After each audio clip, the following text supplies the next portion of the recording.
Hi, it's John MacGregor with another segment of Uncommon Logic. Thanks for tuning in.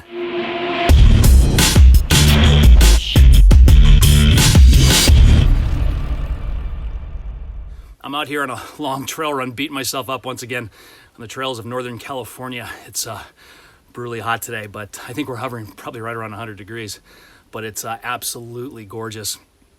Oh, and I'm wearing my What Would Goggins Do t-shirt. And if you read his book, it's called Can't Hurt Me, you'll know what that means. You know, on a side note, rarely does a book have the power to really transform your life like this one does, and it certainly has for me. I highly, highly recommend you picking up a copy. You will not regret it. It's an amazing and incredibly inspiring story. It's really forced me to rethink how I'm living my life and how much more I could be doing, hence the 5 extra miles I'm doing today.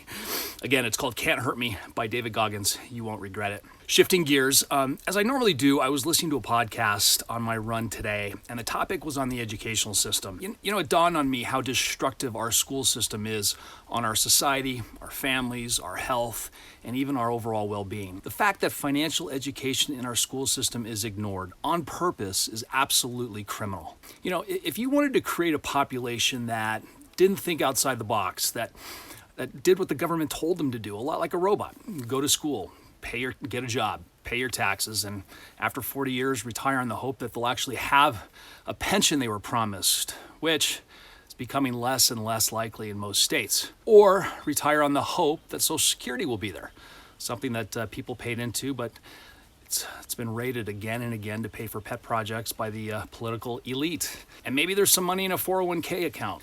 That society would probably look a lot like the society we have today.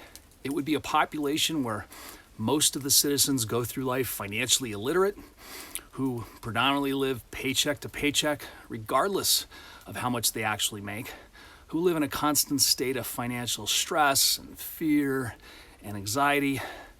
You know, in order to create that kind of population, you'd start early in life with the exact same educational system we have today. It's amazing to actually say that, but I really think it's true.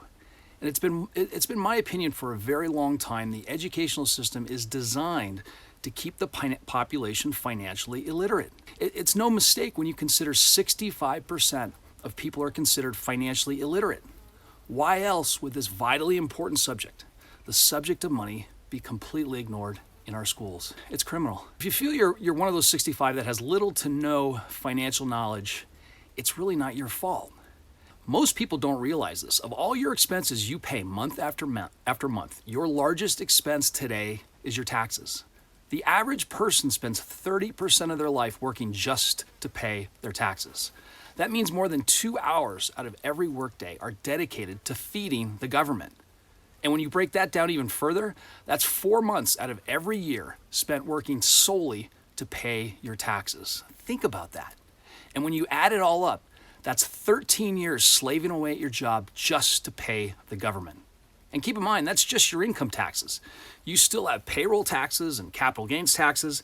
In addition, you pay the government a lot more in the form of sales taxes, fees, surcharges for things like your vehicle, fuel, groceries, property, garbage collection, alcohol, your cell phone, cable TV, toll roads, and fees for hundreds of other various licenses and permits. It's absolutely insane. My outdoor recreational parking pass to park near this trail is $125 per year. To park on a dirt road in the middle of nowhere. I've always thought for that price, there should be aid stations on every mile of my trail run, handing out cold towels and bottles of Evian water. In my state of California, one of the highest tax states in the country, they just increased gas tax again. And of course, they always lie to us and claim that the money is for road repair, although they never use it for road repair, which is why we have the worst roads in the country. Sorry, I don't mean to get off topic here. I'll save that for another discussion, but I think you know where I'm going here. If taxes are your biggest expense, who are you really working for? Do you really work for your company or your organization, or are you working for the government? And I'm afraid to say, sadly, for most people, your real employer is the government. The government literally has its hand in your pocket all day and every day, 24/7. Why do you think they automatically deduct your taxes from your paycheck?